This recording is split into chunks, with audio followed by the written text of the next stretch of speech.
नमस्कार साथियों, स्वागत है आपसे कार्डियो प्रज्ञान पर। और मैं हूं विनय प्रियदर्शी और आज चर्चा करने जा रहा हूं समाज, इसके भेद और इससे जुड़े हर वो महत्वपूर्ण ट्रिक पर, वो महत्वपूर्ण चीज़ों पर जिस परीक्षा की दृष्टि से बहुत ही महत्वपूर्ण है। आप कोई भी परीक्षा देने जाते हैं, सी टेट या स्टेट बिहार, स्टेट या हरियाणा टेट, इसके सिवा Bihar SI mains, UP SI mains या अन्य परीक्षाएं, आयोग की परीक्षाएं, 9-10 इंटर की परीक्षाएं, ग्रेजुएशन की परीक्षाएं, उसमें समास आपसे पूछा ही जाता है। तो आप कोई भी परीक्षा देने जाते हैं, बहुत ही महत्वपूर्ण टॉपिक है और इसे समझाने का मैं अपनी तरफ से बेहतरीन प्रयास किया हूं, जिससे आप को पूरा समझ में आ जाएगा और रटने की जरूरत ही नहीं पड़ेगी। तो वीडियो आप लास्ट तक देखिएगा और इसको लाइक, सब्सक्राइब और शेयर कर दीजिएगा, जिससे हर आने वाला अपडेट आपको मिलता रहे। तो चलिए नज़र डालते हैं कि क्या है समास। तो जानिए समास किसे कहते हैं। तो जानिए, दो या दो से अधिक पदों से मिलकर बने सार्थक शब्द को समास कहते हैं। यानी दो या दो से अधिक पदों से मिलकर बने सार्थक शब्द को समास कहते हैं। समास के कितने भेद हैं? तो समास के मुख्यतः 6 भेद हैं और ये भेद याद रखने की मैं मास्टर ट्रिक बता रहा हूं, अब तक दादा। ये भेद याद रखने की मास्टर ट्रिक है, अब तक दादा। यानी समास के टोटल कितने भेद हैं?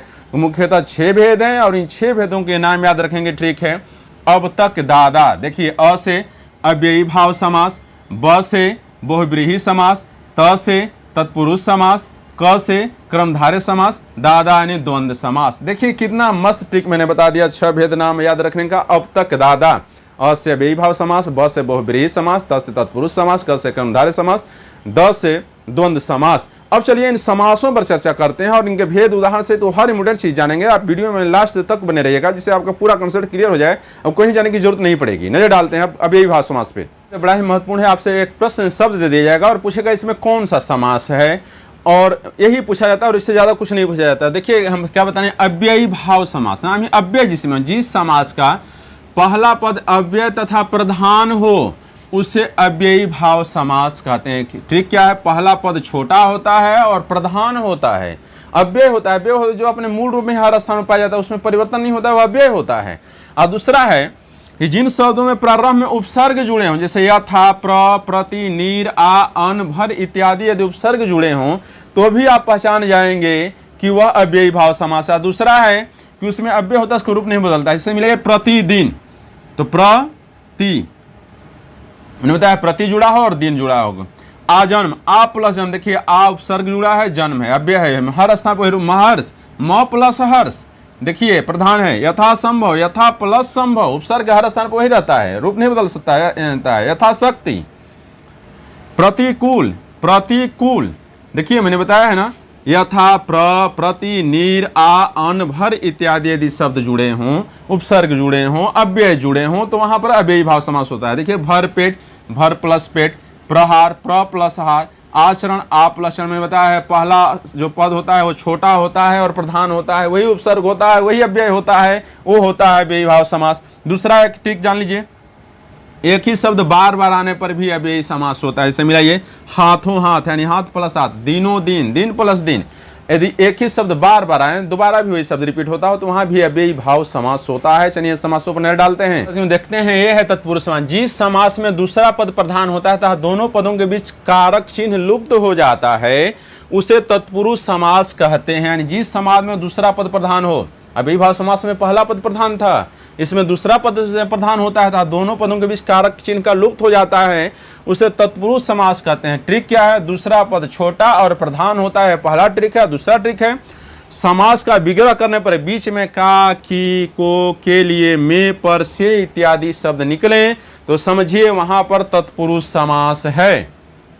ये जरा ध्यान देंगे, जब दो पद आपस में मिला देंगे तो कारक का लोप हो जाएगा और जब उसका विग्रह करेंगे तो कारक निकल जाएगा, तो समझिए वहां पर तत्पुरुष समास है।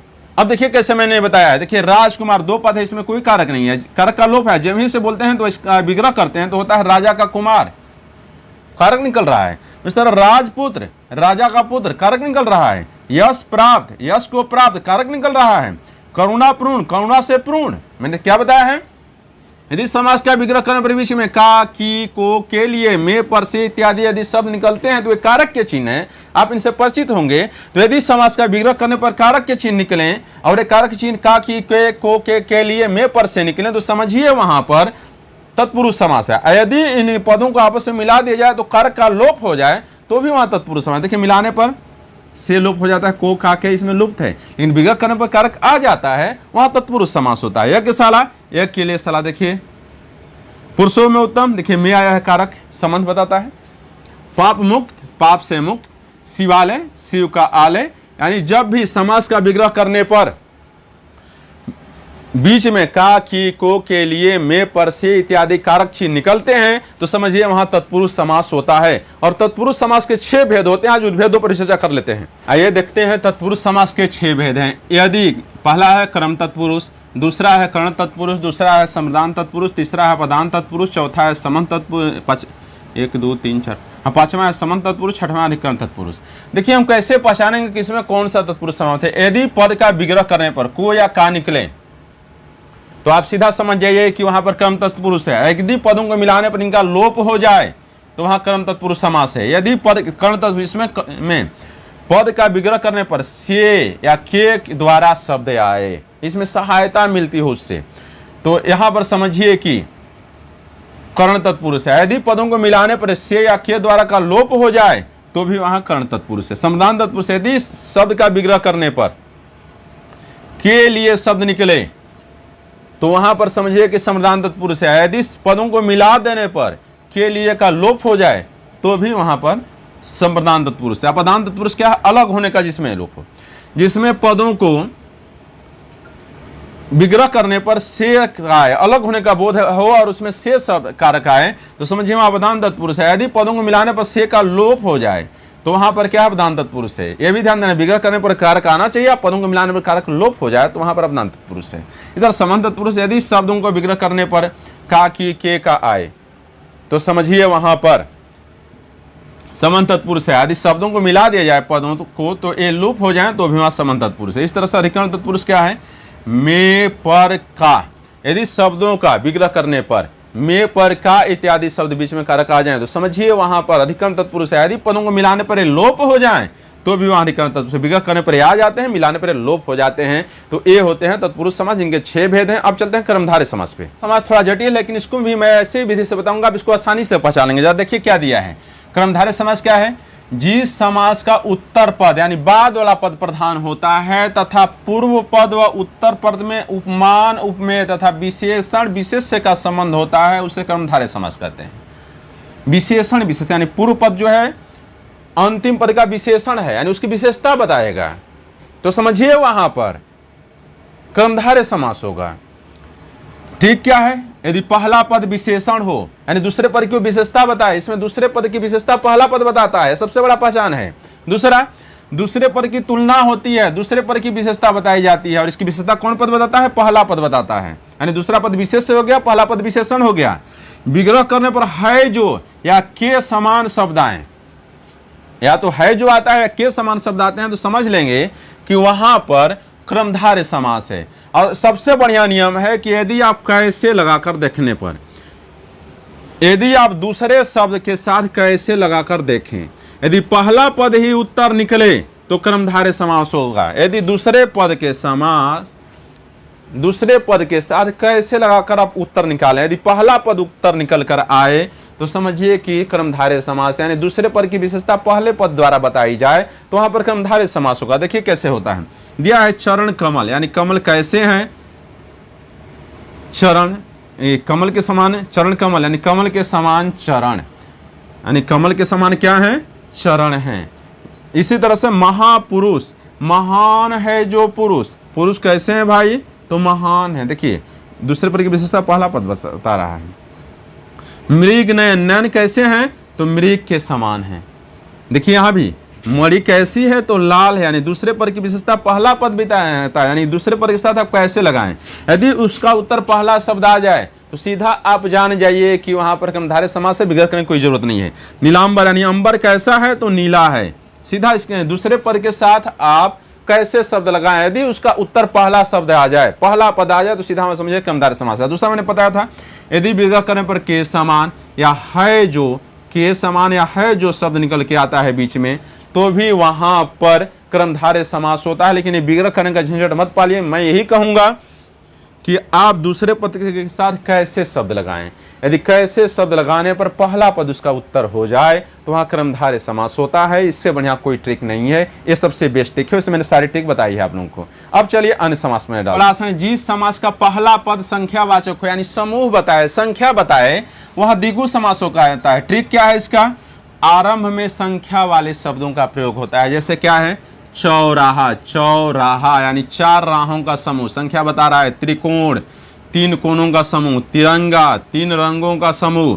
पंचवटी, 5 वटों का समूह। 9 ग्रह, 9 ग्रहों का समूह। यानी जिसमें आरंभिक शब्द संख्या बताए वहां पर आप सीधा सीधा जान जाएंगे कि वहां पर द्विगु समास है। संख्या बताए, समूह बताए तो वहां पर द्विगु समास होता है। अब ये डालते हैं द्वंद्व समास पर। जिस समास के दोनों पद प्रधान होते हैं तथा विग्रह करने पर और अथवा या एवं लगता है तो वहां समझिए द्वंद्व समास कहलाता है। यहाँ ध्यान, दोनों पद प्रधान होते हैं। पहचान क्या है? तो जानिए दोनों शब्द एक दूसरे के उल्टे होते हैं तथा बीच में योजक चिन्ह लगा होता है। यदि शब्द दिया है और बीच में योजक चिन्ह लगा, सबसे बड़ा पहचान है, और वो एक दूसरे के विपरीत हो तो समझिए वहां द्वंद्व समास है। क्या है? देखिए पाप पुण्य, देखिए पाप का उल्टा पुण्य है, बीच में योजक चिन्ह लगा है। सुख दुख, सुख का उल्टा दुख है, बीच में योजक चिन्ह लगा है। गुण दोष, गुण का उल्टा दोष है और बीच में योजक चिन्ह लगा है। लेन देन, लेन के उल्टे देन अपोजिट है, बीच में योजक चिन्ह। दाल रोटी अपोजिट है, बीच में योजक चिन्ह। दिन रात अपोजिट है, बीच में योजक चिन्ह। माँ बाप अपोजिट है, बीच में योजक चिन्ह। इस तरह पति पत्नी, चोर साधु, ये सब क्या हो गए? ये हो गए द्वंद्व समास। एक दूसरे के अपोजिट होंगे। दिन रात, आकाश पाताल, ये सब क्या है? द्वंद्व समास है। बीच में योजक चिन्ह लगेगा और एक दूसरे के अपोजिट होंगे। दूसरी बात है, यदि आप विग्रह करेंगे तो बीच में और आएगा। जैसे पाप पुण्य तो पाप और पुण्य, सुख और दुख, गुण और दोष। लेन देन तो लेन और देन, चाहे लेन एवं देन जो भी आ जाए, और एवं कुछ भी आ जाए। दाल रोटी तो दाल और रोटी, इसे बिना विग्रह किए ही मैंने पहचाने का नियम बता दिया है। दिन और रात, विग्रह करने की कोई जरूरत नहीं है। माँ बाप, माँ और बाप। पति पत्नी तो पति और पत्नी, ऐसे माँ और बाप लिखेंगे। पति पत्नी रहता है तो पति और पत्नी। यानी जानिए कि यहाँ पर जब दो शब्दों के बीच में योजक चिन्ह लगा रहे और दोनों एक दूसरे के अपोजिट रहे तो सीधा वहां द्वंद्व समास होता है। ज्यादा सोचने की जरूरत नहीं है। पर यदि ध्यान देंगे, यदि शब्द सेम हो तब अव्ययीभाव समास होगा। मान लीजिए 2 शब्द दिया है, सेम शब्द है, अपोजिट तो है नहीं, बीच में योजक चिन्ह लगा तो यहाँ पर अव्ययीभाव समास होगा। वहां पर द्वंद्व समास नहीं होगा। द्वंद्व समास तब होता है जब बीच में एक पद दूसरे के अपोजिट होता है और योजक चिन्ह लगा होता है। चलिए अब नजर डालते हैं बहुव्रीहि समास पे। समास बड़ा मिनट देखिए, इस समास में कोई भी पद प्रधान नहीं होता है। ना तो पहला पद प्रधान होता है, ना तो अंतिम पद प्रधान होता है, और दोनों पद मिलकर किसी तीसरे पद की ओर संकेत करते हैं जो उसमें नहीं होता है। देखिए क्या है ट्रिक, क्या है? विग्रह करने पर तीसरा अर्थ निकलता है, उन पदों से डिफरेंट अर्थ निकलता है। जैसे क्या है? चतुर्भुज तो 4 हैं भुजाएं जिनकी, यानी विष्णु जी। लंबोदर, लंबा है उदर जिनका, अर्थात गणेश। दशानन, 10 हैं आनंद जिनके, अर्थात रावण। गिरिधर, गिरि को धारण करने वाले, अर्थात श्री कृष्ण। यानी मिला कोई भी पद प्रधान है और तीसरा अर्थ निकल रहा है। तो इसकी सबसे बड़ी पहचान है कि बहुव्रीहि समास में हमको पौराणिक देवी देवताओं और राक्षसों के नाम मिलते हैं। तो जब भी सेंटेंस में पौराणिक देवी देवताओं के नाम ऐसे शब्द में मिल जाए तो आप सीधा जान जाइए कि वहां पर बहुव्रीहि समास है। परीक्षा में क्या करता है? एक शब्द देता है और पूछता है कि उसमें बताइए कौन सा समास। इसे मैं 2 उदाहरण देकर समझाता हूँ। जैसे पूछेगा उपनयन में कौन सा समास है, तो मैंने पहचानने का नियम बताया है कि पहले हम देखेंगे कि पहला पद संख्यावाचक को नहीं है, संख्यावाचक नहीं है, यानी ये क्या है? द्विगु समास नहीं है, संख्यावाचक नहीं है।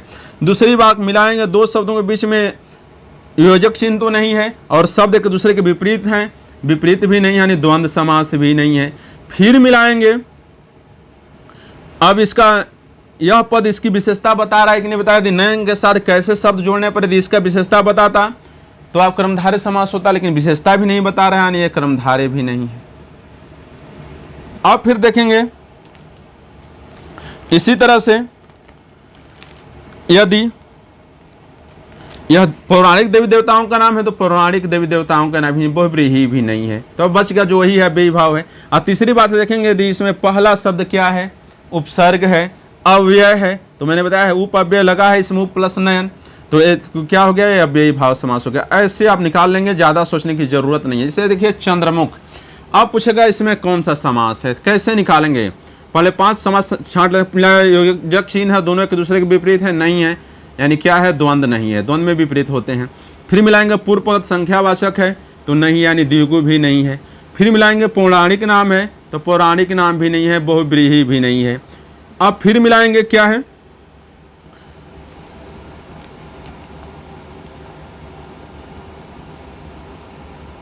इसमें सुर में उपसर्ग लगा है तो उपसर्ग भी नहीं लगा है, यानी अव्ययी भाव भी नहीं है।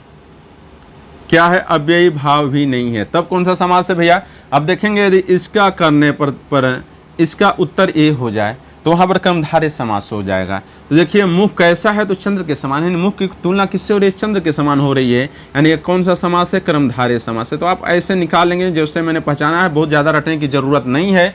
प्ले लिस्ट में एक और वीडियो पड़ी हुई है, आप उसको भी देख लेंगे। प्ले लिस्ट में सारी वीडियो है, संधि की, स्वर संधि की, व्यंजन संधि की, तत्सम तद्भव पहचानने की, और सारी वीडियो मेरे प्लेलिस्ट में आप सारी वीडियो देख लेंगे, आपको सारा चीज़ क्लियर हो जाएगा। तो यदि आपको वीडियो पसंद आया हो, सेशन पसंद आया हो, तो इसको लाइक और शेयर कर देंगे। यदि चैनल पर नए हैं तो इसको सब्सक्राइब करके बेल आइकन प्रेस कर दीजिए, इससे हर आने वाला अपडेट आपको मिलता रहे।